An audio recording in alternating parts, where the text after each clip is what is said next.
Hello my young friends, good morning. स्वागत है आप सबों का मेरे चैनल फिजिक्स प्लस टू में। मैं सुरेश सर फिर एक बार आपके साथ क्लास 12 के फिजिक्स का नया वीडियो लेकर अभी हम आपके पास जो वीडियो लेकर के आए हैं वो है इलेक्ट्रिक फील्ड इंटेंसिटी और इलेक्ट्रिक फील्ड, विद्युत क्षेत्र और विद्युत क्षेत्र की तीव्रता क्या होती है। चलिए बिना समय गवाए हम लोग सीधे टॉपिक्स पर आते हैं। यहाँ देखिए कूलम्स लॉ हम लोग पढ़े हैं। कूलम्स लॉ हम लोग पढ़े हैं कि अगर एक यहाँ पर चार्ज है Q1 और दूसरा चार्ज यहाँ पे है अगर Q2 और दोनों के बीच का डिस्टेंस अगर R है तो इस पर एक फोर्स काम करता है F inversely proportional to R square. दो होता है, एक होता है F directly proportional to Q1 Q2 और दूसरा होता है F inversely proportional to R square. तो इसको हम लोग इनवर्स स्क्वायर लॉ भी कहते हैं। इसको हिंदी में व्युत्क्रम वर्ग का नियम कहा जाता है। अगर इसमें आप R का वैल्यू बढ़ाएंगे तो फोर्स का वैल्यू क्या होगा, घटेगा। तो फोर्स का वैल्यू जब घटेगा तो यहाँ पर अगर चार्ज था Q1, यहाँ पे Q1 था और इधर यहाँ पे Q2 था, Q2 को बढ़ाते बढ़ाते बढ़ाते यहाँ पर इसका फोर्स जीरो हो गया, घटते घटते इधर भी घटते घटते जीरो हो गया, इधर भी घटते घटते जीरो हो गया, इधर भी घटते घटते जीरो हो गया। मतलब ये जो Q1 आवेश है इसके चारों ओर एक ऐसा क्षेत्र बन गया जिसके अंदर Q2 अगर कहीं पर है, जिसके अंदर ये Q2 अगर कहीं पर है तो उस पर फोर्स काम करेगा, उसके बाहर है तो उस पर फोर्स काम नहीं करेगा। तो ये स्पेस, ये रीजन, ये क्षेत्र इलेक्ट्रिक फील्ड कहलाता है। मतलब किसी आवेश के चारों ओर का वह क्षेत्र जिसमें स्थित अन्य आवेश विद्युत बल का अनुभव करता है उसे विद्युत क्षेत्र कहते हैं। आपको मदद करने के लिए हमने यहाँ पर भाषा लिखा है, देखिए, किसी आवेश के चारों ओर का वह क्षेत्र जिसमें स्थित अन्य आवेश विद्युत बल का अनुभव करता है विद्युत क्षेत्र कहलाता है। तो यहाँ पे दो चार्ज है। एक चार्ज है ये जो इलेक्ट्रिक फील्ड बना रहा है, जैसे यहाँ पर Q1 है जो इलेक्ट्रिक फील्ड को क्रिएट कर रहा है, जिसके कारण इलेक्ट्रिक फील्ड उत्पन्न हो रहा है, उसको हम लोग कहते हैं सोर्स चार्ज। सोर्स चार्ज मतलब इसको आप कह सकते हो स्रोत आवेश, स्रोत आवेश। और यहाँ पर जो Q2 था वो Q2 पर ये फोर्स इसके कारण कितना लगता था वो हम लोग देख रहे थे। मतलब ये डिटेक्टर का काम कर रहा है, ये डिटेक्टर का काम कर रहा है, ये परीक्षण का काम कर रहा है कि उस पर कितना फोर्स लगेगा। इसलिए मान लीजिए O पॉइंट पर सोर्स चार्ज है और P पॉइंट पर एक दूसरा चार्ज ले लिए हम लोग Q0, इसको हम लोग कहते हैं टेस्ट चार्ज। अगर इसको आप कह सकते हैं तो ये परीक्षण आवेश, परीक्षण आवेश। तो इस पर कितना फोर्स काम कर रहा है, ये F काम कर रहा है। तो ये इसके फोर्स यहाँ पर काम कर रहा है इसको। तो इलेक्ट्रिक फील्ड में क्या होगा कि दो चार्ज होगा, एक जिसके चलते इलेक्ट्रिक फील्ड प्रोड्यूस होगा, क्रिएट होगा, और दूसरा चार्ज होगा जो उसमें ये अनुभव करता है कि उस पर फोर्स काम कर रहा है कि नहीं। इसलिए इसको कहेंगे हम लोग टेस्ट चार्ज या डिटेक्टर चार्ज। ये पॉजिटिव होगा। इसलिए यहाँ लिखता है किसी आवेश के चारों ओर का वह क्षेत्र जिसमें स्थित अन्य आवेश विद्युत बल का अनुभव करता है उसे विद्युत क्षेत्र कहते हैं। अब यहाँ पे कितना इलेक्ट्रिक फील्ड है, यहाँ पे कितना इलेक्ट्रिक फील्ड है, यहाँ पे कितना इलेक्ट्रिक फील्ड है, मतलब यहाँ पे कितना फोर्स वो अनुभव करेगा, यहाँ पे कितना फोर्स अनुभव करेगा। तो जिस पॉइंट पर हम उसका फोर्स निकालना चाहते हैं वहां पर हमको देखना होगा कि इलेक्ट्रिक फील्ड का स्ट्रेंथ कितना है। इसलिए विद्युत क्षेत्र के किसी भी पॉइंट पर अगर ये इलेक्ट्रिक फील्ड है तो यहाँ भी हो सकता है, यहाँ भी हो सकता है, यहाँ भी हो सकता है, इलेक्ट्रिक फील्ड हो सकता है। जैसे मान लीजिए ये Q0 है, यहाँ पर Q0 है, यहाँ पर हम लोग देख रहे हैं, यहाँ पे हम लोग देख रहे थे कि ऊपर जो डायग्राम है उसके हिसाब से अगर आप यहाँ देख रहे हैं तो ये Q0 चार्ज जो है, ये Q0 चार्ज पर जो फोर्स लग रहा है वो है F। अगर यहाँ पे यूनिट पॉजिटिव चार्ज रहे तो उसको कितना कहेगा वो F बाय Q0। इसी को कहते हैं हम लोग electric field intensity. Electric field intensity मतलब E equal to F by Q0, E equal to F by Q0। इसलिए क्या कहते हैं, देखिए यहाँ पर विद्युत क्षेत्र के विद्युत क्षेत्र के किसी भी बिंदु पर, आपको बताइए यहाँ भी हो सकता है, यहाँ भी हो सकता है, यहाँ भी हो सकता है, एकांक धन परीक्षण आवेश द्वारा अनुभव किए गए बल को उस बिंदु पर विद्युत क्षेत्र की तीव्रता E कहते हैं। इसलिए ये जो फॉर्मूला हम लोग का आया E equal to F by Q not, E equal to F by Q not.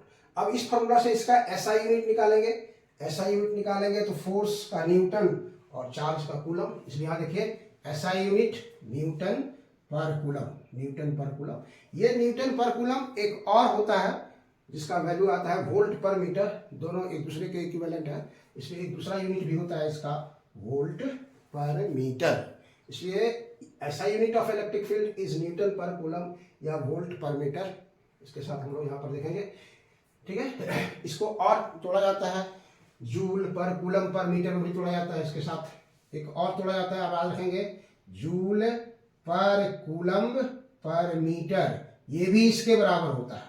Joule पर कूलम पर मीटर ये भी इसके बराबर होता है। कैसे बराबर होता है वो भी आपको हम बताते हैं। अभी देखिए इसका डायमेंशन आप लिखेंगे तो MLT-3A-1 फोर्स का हो गया। फोर्स का जो डायमेंशन होता है, फोर्स का जो डायमेंशन होता है आप जानते हैं MLT-2, फोर्स का जो डायमेंशन है वो आप जानते हैं, फोर्स का डायमेंशन आप जानते हैं MLT-2, और चार्ज का हो गया 80, तो ये ऊपर अगर चला जाएगा तो MLT-2 -1 -3 और A-1, तो MLT-3A-1, इसलिए MLT-3A-1। फोर्स वेक्टर क्वांटिटी है, चार्ज स्केलर क्वांटिटी है। वेक्टर क्वांटिटी में स्केलर क्वांटिटी से डिवाइड करने पर वेक्टर ही रहेगा, इसलिए यह एक सदिश राशि है। It is a vector quantity. Vector quantity है यहाँ पर, जो इलेक्ट्रिक फील्ड इंटेंसिटी है वो वेक्टर क्वांटिटी है।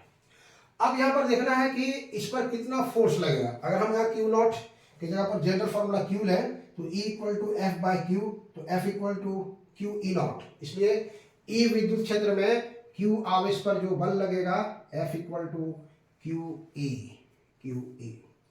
किसी आवेश पर लगने वाला बल, किसी आवेश पर, जैसे इस पर जो बल लगने वाला है वो आवेशित वस्तु के द्रव्यमान पर निर्भर नहीं करता है। किसी आवेश पर लगने वाला बल आवेशित वस्तु के द्रव्यमान पर निर्भर नहीं करता है।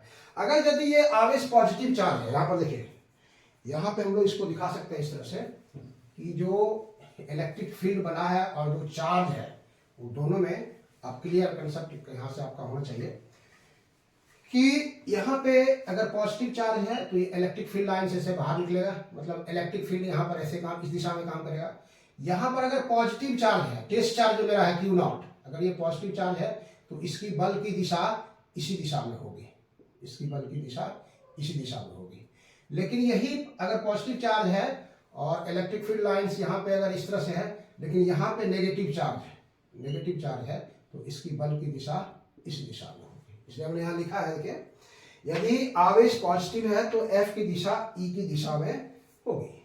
यदि आवेश पॉजिटिव है, टेस्ट चार्ज, कौन आवेश, जो टेस्ट चार्ज है वो अगर पॉजिटिव है तो उस पर F की दिशा E की दिशा में होगी। यदि आवेश नेगेटिव है तो F की दिशा E की दिशा के विपरीत होगी। अगर चार्ज जो है नेगेटिव है तो F की दिशा E की दिशा के ऑपोजिट होगी। इसलिए ये टेस्ट चार्ज नेचर कैसा है उस पर भी डिपेंड करता है।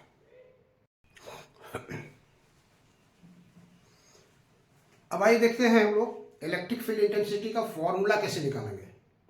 फॉर्मूला निकालने के लिए हम लोग एक जो फॉर्मूला लिए थे, फिगर लिए थे, ये एक XYZ एक्सिस से लीजिए, कार्टेशियन कोऑर्डिनेट वाला एक्सिस से लीजिए। ऑरिजिन पर एक चार्ज है प्लस Q जो इलेक्ट्रिक फील्ड प्रोड्यूस कर रहा है, और R डिस्टेंस पर ये वेक्टर है, पोजीशन वेक्टर।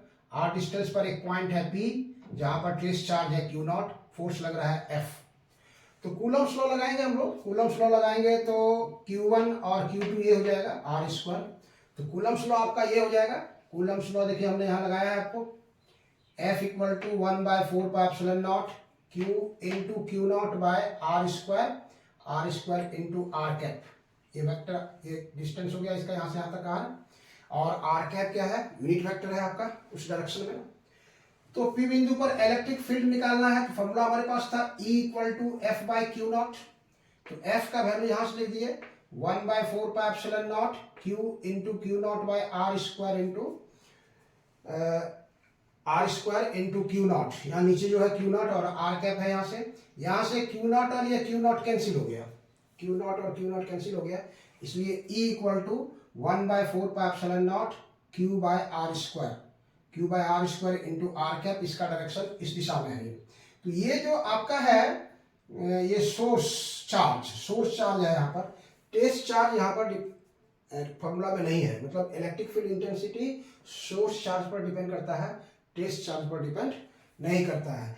यहाँ पर ये इसके डायरेक्टली प्रोपोर्शनल होगा। अगर इसका हम मैग्नीट्यूड ले लेते हैं तो ये यूनिट वेक्टर है, यूनिट वेक्टर का मैग्नीट्यूड जानते हैं 1 हो जाता है, इसलिए E equal to 1/4 pi epsilon not Q by R square.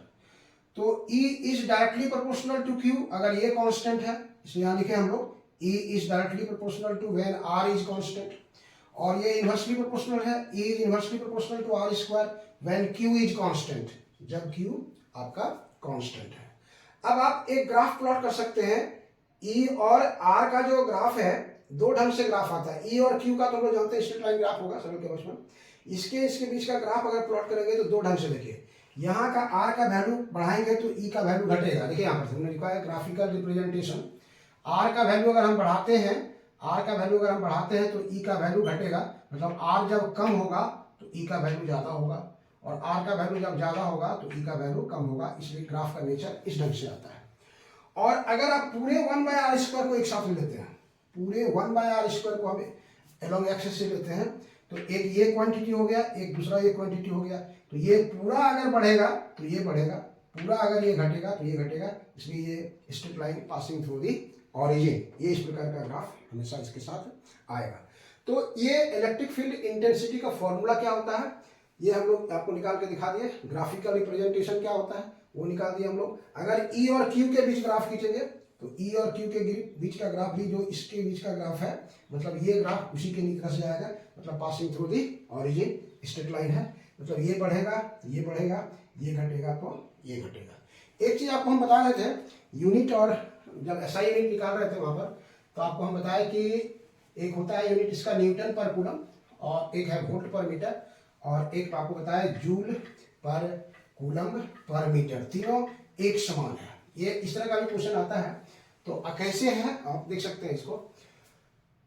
तो ये जूल आपको हम लिखे क्या, जूल पर कूलम पर मीटर, ये मतलब हम लोग का बेसिक यूनिट वहां आपको बताए थे न्यूटन पर कूलम के बराबर होता है। तो इसको आप कर सकते हैं joule by coulomb into metre, नीचे माइनस को नीचे प्लस कर दिए, और जूल है वर्क का यूनिट है, work is force into displacement, मतलब न्यूटन इनटू मीटर, और नीचे हो गया कूलम इनटू मीटर। फिर देखिए मीटर कैंसिल हो जाएगा, ये न्यूटन पर कूलम के बराबर आता है, मतलब ये इसके बराबर है, इसलिए ये भी इलेक्ट्रिक फील्ड इंटेंसिटी का यूनिट होता है। तो आपको याद रखना है कि इलेक्ट्रिक फील्ड का SI यूनिट जो होगा उसका, SI यूनिट जो होगा उसका आपको याद रखना है, एक न्यूटन पर कूलम, दूसरा आपको बताया हम वोल्ट पर मीटर, तीसरा आपको हम बताया जो ऊपर लिखा हुआ है जूल पर कूलम पर मीटर। ये आपको MCQ क्वेश्चन में आपको देखना है। क्वेश्चन आपको देगा which one of the following is not a unit of electric field intensity, कौन नहीं है, तो वहां पर आपको ये है, ये है, ये है, और एक मान लिया आपको दे देगा जूल पर कूलम, तो कहेंगे ये नहीं है, क्योंकि जूल पर कूलम इज वोल्ट कहलाता है, ये यूनिट नहीं होगा। तो कैसा लगा आपको मेरा वीडियो, अगर अच्छा लगे तो लाइक, सब्सक्राइब और शेयर करना तो आपका फर्ज बनता है। चलिए फिर नेक्स्ट वीडियो मिलते हैं हम लोग, थैंक यू।